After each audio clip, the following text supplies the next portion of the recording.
Bonjour, mon nom est André Baudry, mesureur officiel pour Boone & Crockett. Et aujourd'hui, je vais vous montrer comment mesurer un cerf de Virginie. Présentement, nous avons le cerf de Mathieu Pouliot qui a été récolté en Alberta cette année. Alors, je vais commencer par vous expliquer la feuille de mesurage.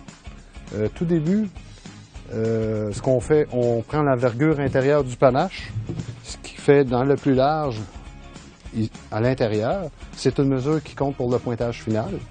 Après ça, nous allons mesurer la longueur des merins, c'est-à-dire, comme vous pouvez voir ici, du centre du merin en bas de la meule, qui suit le contour extérieur jusqu'au bout du merin.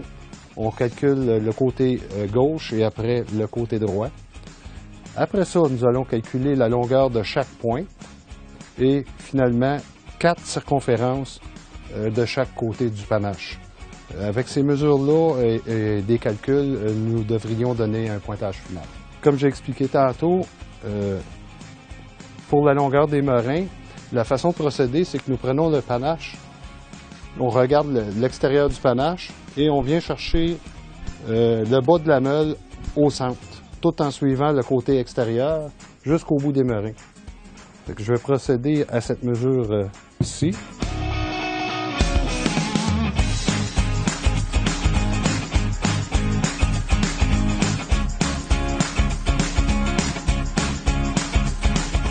« 25 et 2,8. »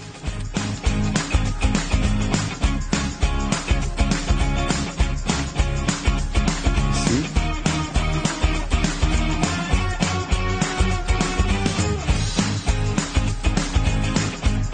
Ici. Sur le côté droit, on a 24 et 5,8.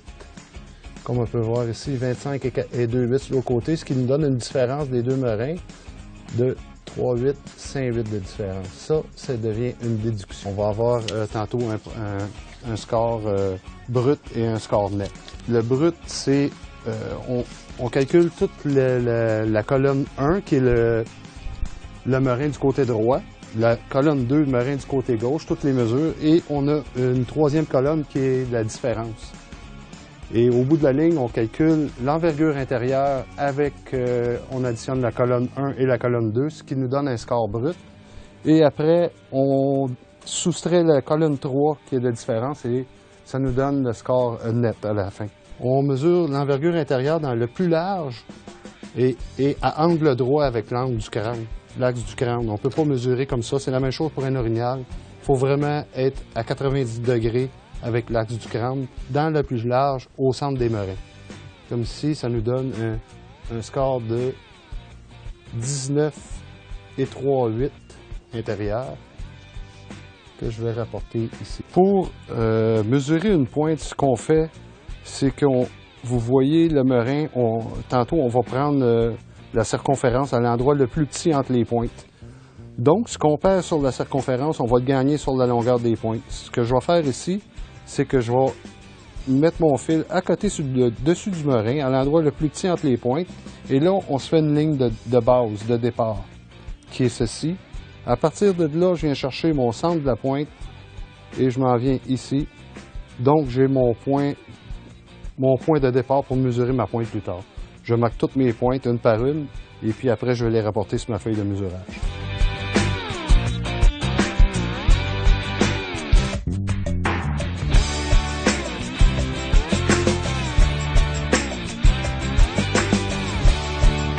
Là, je prends du bout de la pointe, elle est jusqu'à ma base en bas, ma ligne que j'avais établie préalablement. Et la G1 ou la première pointe du côté droit me donne 5 et 6,8. Après ça, je viens prendre ce qu'on appelle la G2 ou la deuxième pointe, toujours en suivant la courbure extérieure de la pointe. Et la deuxième pointe me donne 10 pouces et 2,8. La troisième pointe me donne 3 et 3,8. Là, on va mesurer les pointes atypiques. C'est là, je vais les faire au petit tape. Mesure 1 et 1,8. Ça, c'est une pointe. Parce que là, 1 pouce à la base et 1 pouce et 1,8 sur la longueur. Donc, elle est plus longue que large. Ça rentre dans les pointes anormales. Sur le côté droit, on a une pointe de 1 pouce et 1,8. Et la deuxième donne 1 pouce et 4,8. Là, on est rendu à mesurer les... il y a 4 circonférences chaque côté du panache. La première circonférence se prend entre la meule et la première pointe. La deuxième entre la première et la deuxième pointe, entre la G1 et la G2. Troisième circonférence entre la G2 et la G3. Et quatrième circonférence entre la G3 et la G4. Si on a 8 pointes et qu'il n'y a pas une pointe existante ici, on prend la dernière circonférence à moitié chemin entre la dernière pointe et le bout du merin. Habituellement, c'est la façon de procéder.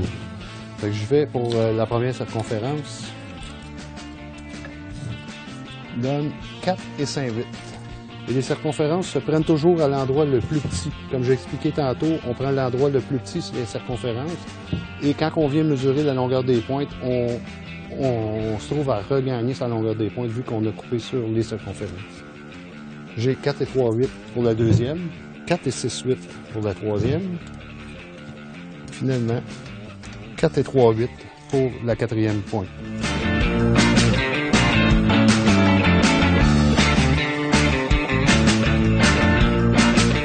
Vu que la G1 est cassée, dans ce cas-ci est brisée, ce que ça donne, c'est que sur le côté droit, on a une pointe qui a 5 pouces et 6,8. Son côté gauche qui est 0, donc on met une barre pour expliquer qu'il n'y a pas de G1. Et dans la colonne circonférence, pas circonférence, mais différence, on met la différence qui est 5 pouces et 6,8. Ni plus ni moins, ce que j'essaie d'expliquer, c'est que vu qu'il n'y a pas de point de ce côté-là, quand même qu'on aurait 8 pouces ou 2 pouces, c'est comme s'il n'aurait pas. Ça fait, mais qu'on arrive au pointage final, c'est comme s'il y aurait 0, 0, tout simplement.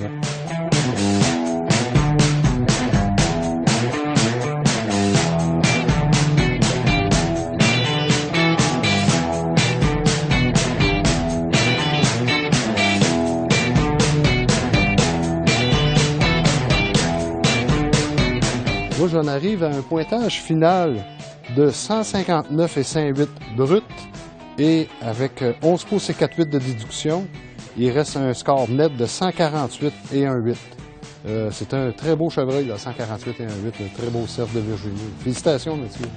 Malheureusement, je ne fais pas Bonin Crockett. Ça prend encore au moins 12 pouces net de plus pour rentrer dans le livre des records.